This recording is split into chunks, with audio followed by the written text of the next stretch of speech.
Okay, given a term in a geometric sequence and the common ratio, turn around please, page 2.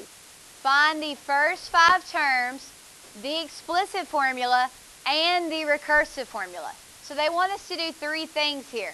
They want us to find the first 5 terms, the explicit formula, and the recursive formula. Well, what information did they give you?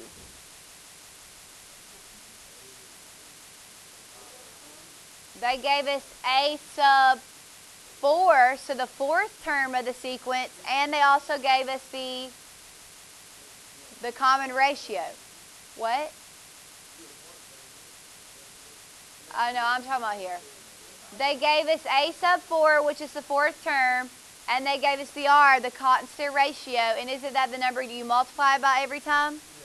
So this is how I'm going to write it this time. I'm going to write out first term, second term, third term, fourth term is 25, fifth term is unknown, sixth term is unknown, seventh term is unknown, and then, oh wait, they only want the first 5. Sorry, I'm thinking ahead. I'm thinking ahead to the next section. So 1, 2, 3, 4, 5 is all we care about. Okay.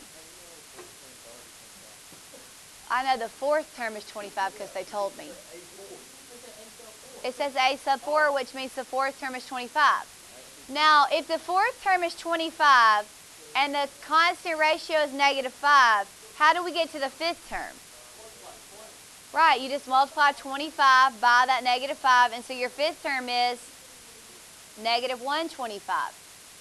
How do you work backwards and go to the 3rd, 2nd, and 1st term?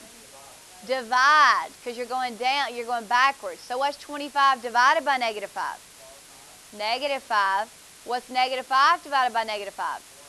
And what's 1 divided by -5? 1 divided by -5. It's a fraction, right? Or you may change it to -0.2 if you write it as a decimal. Okay, so those are the first 5 terms. Now we have to write the explicit formula. Well, if you don't have it memorized, look over at the whiteboard under geometric, and the explicit formula is a sub n equals a sub 1, which is what? -1/5 times the r, which is -5 raised to the n minus 1. And what that formula is a rule where you can now find any term you want. It's a rule to find the nth term. So like if they asked for the 99th term of the sequence, what would you do? Plug in 99 and type that in, and whatever number pops up, that's your 99th term. Okay, now they also want us to write the recursive formula. The recursive formula also starts with a sub n equals, but then it's a sub n minus 1 times the r, which is -5. Okay, I'm going to give you about 1 minute to attempt number 22. If the first term is 4 and the constant ratio is 5, that means the next term is 20, and then the next is 100, and then 500, and then, okay, the explicit formula would be a sub n equals what? Times to the, and then the recursive formula would be a sub n equals a sub n minus 1 times 5. Shh, stop talking while I'm trying to teach. All right, 23 through 26, the definition or the directions say, given 2 terms in the geometric sequence, find the 8th term and the recursive formula. Okay, so I'm going to go ahead and list out what I have. I don't have the first term or the second or the third. The 4th term is a -12. The 5th term is a -6. But they want all the way to the 8th term. So I got to go 6th term, 7th term, 8th term. Well, it's really helpful when they do give you 2 terms that are back to back, that are consecutive, because you can easily see what the r is. What is the r? How do you get from a -12 to a -6 by multiplication? Times a half. When you half -12, don't you now have -6? So if you continue that pattern, the next number would be, and then -1.5, and then what's half of -1.5? -0.75. Okay, so that is the 8th term, -0.75. And then not that you have to because they didn't ask you to fill them all in, but what would this term have been? Negative 24, and then this one would have been negative 48, and then this one would have been negative 96. They're just halving all the way down. Okay, so this would be a decay. The decay factor would be 1/2. Now, for the recursive formula, it would be a sub n equals a sub n minus 1 times 1/2, because isn't the r 1/2? Okay, yes, Ethan? It's not a very useful formula, but I know. But sometimes, like on a test question, like on the EOC, they may give you like a couple of numbers in the sequence, and they may give you the formula and tell you to give the rest of the numbers, and you'll just know, oh, well, they're multiplying by half, so just keep multiplying by half to find the rest of the numbers. But yeah, it's not an extremely useful formula. All right, number 24, what information did they give you in this problem? Right, so the fifth term and the second term. So we don't know the first, but we know the second is 12. We don't know the third or fourth, but we know the fifth is 768. And then they want us to find the eighth term. So we're going to go 6, 7, and 8. Now, this one is not as easy because there's a gap between the given terms. The best way to do this is just guess and check. You obviously know that they're getting bigger. So you're not going to be multiplying by a fraction. You're going to be multiplying by a whole number. You just got to play around with numbers till you find the number that will do that. Anybody got any guesses?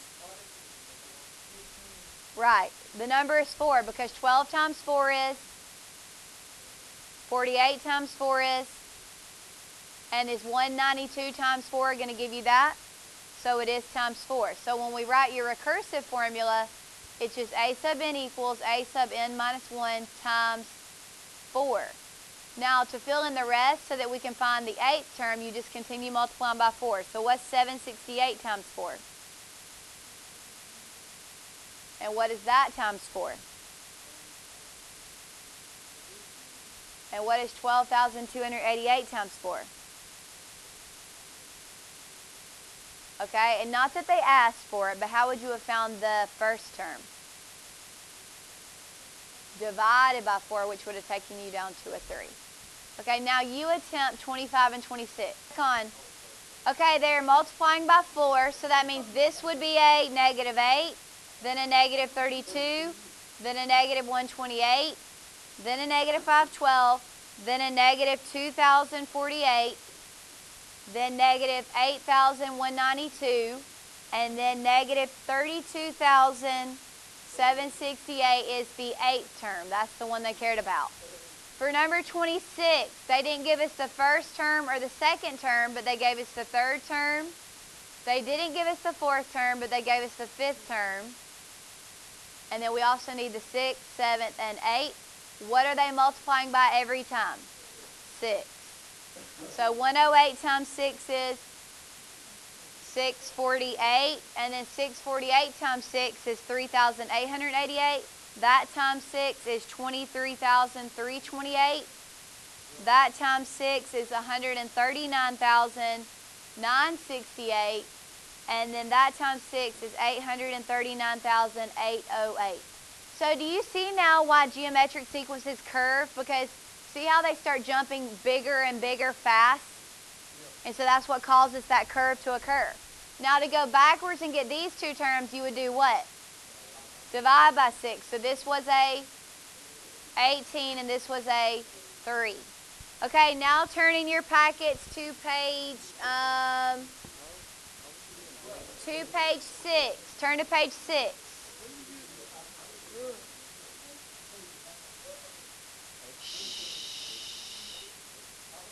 What? You have to play around with numbers until you find what they're multiplying by. All right, I need y'all to be quiet so I can teach. We're going to end up going all the way to the bell at this rate. All right, number 1, write an exponential equation for each problem below. Well, these are exponential problems, so we're going to be using the equation of an exponential function, the one we learned in Unit 4A. Remember, we talked about this the first day I introduced it. A is the starting value, B is the growth or decay factor, and X is time. So number 1, a microbiologist starts a culture of bacteria with 4 organisms. The population of these bacteria doubles every hour. How many bacteria will there be after 6 hours? So Y equals, what is your A, your starting value? Right, that's how many organisms they started with. Is this a growth or a decay? Growth, because what are they doing? Doubling. So the growth factor is 2, and then the time period is 6 hours. Now to figure out how many there will be after 6 hours, you just type that in and you get right. Yep. All right, number 2. A baseball tournament starts with 128 teams. After each round, only half the teams are left.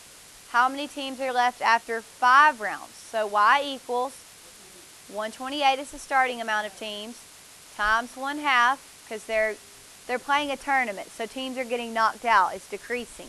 And then what's the time period?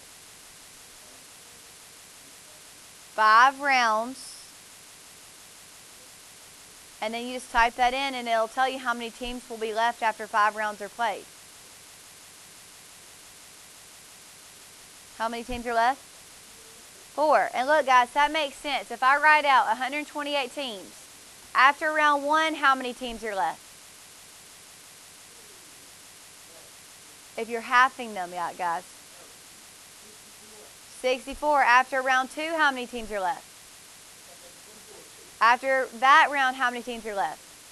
After that, and then after the next round, the 5th round, 4 teams are left. See, this is after round 1, after round 2, after round 3, after round 4, after round 5.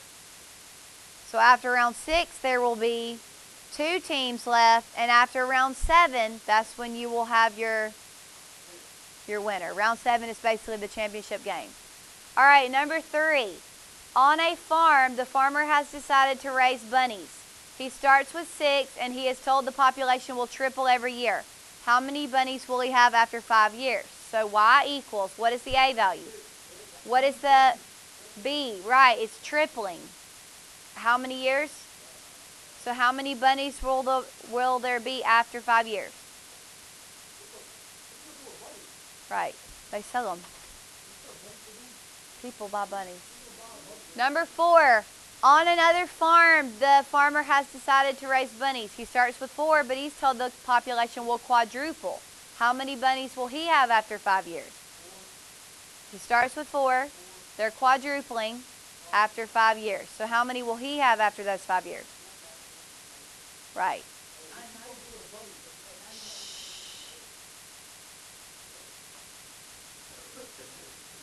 Okay, number 5. Scientists are very concerned about a species of plant that may become endangered. In a particular area, there were 120,000 of these plants when they began studying them. Each year, only 1/3 of the plants are surviving. How many plants will be left after 10 years? So Y equals, what is the starting value?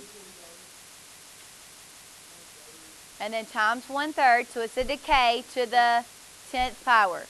So how many plants will be left after 10 years? So basically about 2 plants, right? 2.03. So pretty much by the 11th year, aren't they going to be extinct? All right, number 6. If someone gave you a penny and told you that the penny would double every week for a year, how much money would you have after 1 year? This one's tricky. What is the A value? No. What? Good, Sandra. 0.01 is a penny.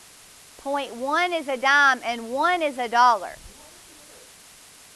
And then what is they're growing because they're doubling, so 2. But they're doubling every week. So you can't just put in 1 because this is occurring per week, so you have to convert it to 52 weeks. Now type that in and see what you get. You have a penny doubling every week for 52 weeks would be that many pennies. What is this? That's scientific notation. What this 13 means is that there are 13 digits after the decimal. So I'm going to write out this number. Yep. because you need to see so you'll understand.